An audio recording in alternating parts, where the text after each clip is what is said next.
This is Rwanda today, a country transformed over the past 30 years.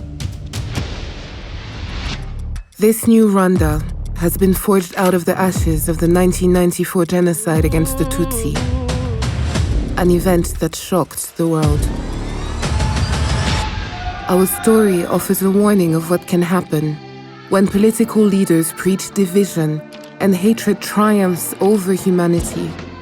But it also tells us what can be achieved when a determined people fight together for unity and reconciliation.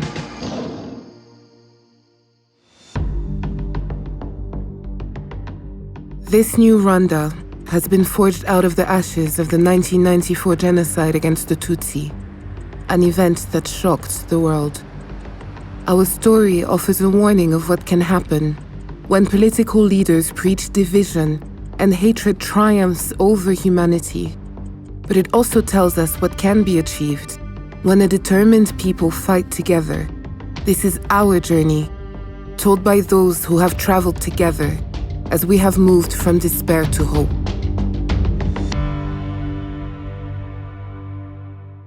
For much of the world, Rwanda first existed in 1994.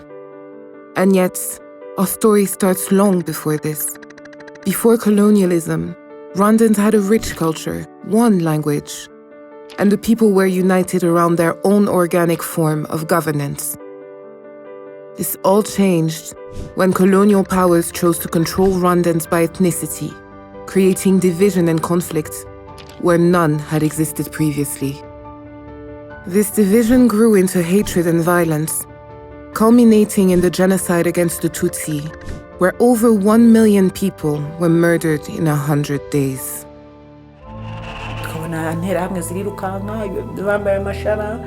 Zamu zifite ubuhiri, zifite imipanga mu isoko, zibyina nta ukanda burende, bahiga abatutsi mbese mu buryo bukomeye.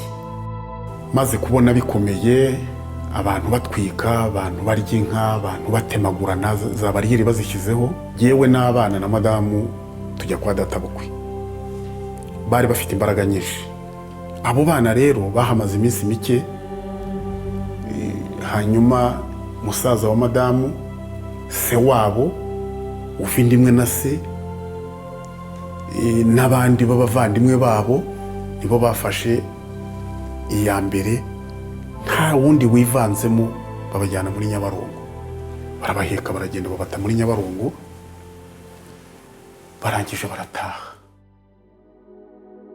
Muri Genocide 94 banyiciye imiryango yanjye mu bana 9 nabyaye, hasigayemo twana tubiri. Abana ba Mariya babiri n'umugabo wa Mariya, abo bose badusanze kuri bariyeri twe turagera kubica. Abagabo bacu babazamuye mu ngo bababwira ngo tugende tujye kwirinda, ariko bo bazi ikigiye kuvamo.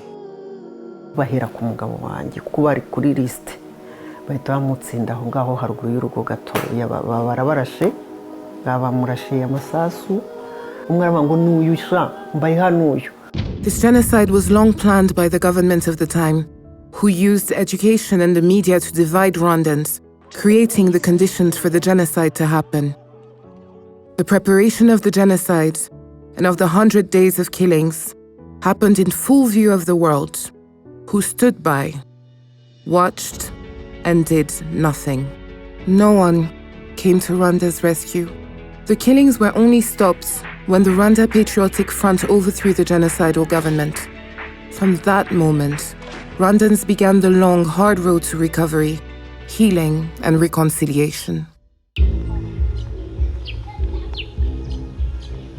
Mu mwaka wa 2004 nibwo nafashe icyemezo cyo gusaba imbabazi Mariya.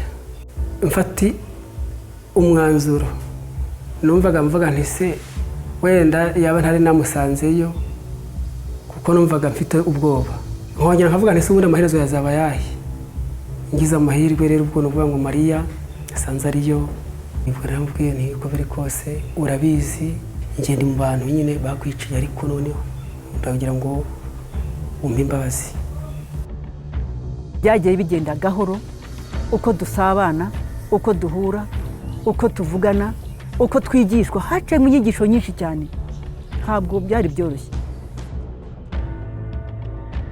hari ahantu neza nemereye neza ko imbabazi yazimpaye, narangiye ngira ku isantere ahantu mbambonye Mariya, naramuhamagaye turasangira, mbona aremeye turasangira. Muri njye uwo munsi numvise aribwo nafunguwe, numvise aribwo mvuye muri gereza. To heal the wounds of a nation where neighbors killed neighbors, and even some family members turned on each other, the new Rwanda had to find a way to deliver justice for the victims, which could manage the scale of the crimes, and could also heal the torn social fabric of our society. So, we turned to our history for the answer. We set up Gacaca tribunals, a traditional form of community justice where citizens elected inyangamugayo, men and women of integrity in their communities, who heard almost 2 million genocide cases. This not only ensured that justice was delivered, but also established the truth of the killings. Reconciliation could begin at last. Gacaca zimaze kugeramo abaturage tugakorana, bari abafunguye bakaza bagashinjanya.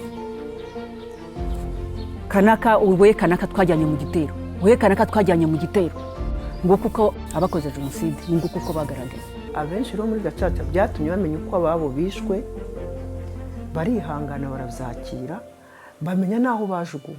We asked that the genocide survivors make huge sacrifices by putting aside their desire for retribution in favor of forgiveness and reconciliation. And we asked all Rwandans to leave the ethnic divisions in the past and embrace a future of Ndumunyarwanda, where we are all Rwandan. Nabaga muri CNRD, naje mfite ipeti rya General de Brigade.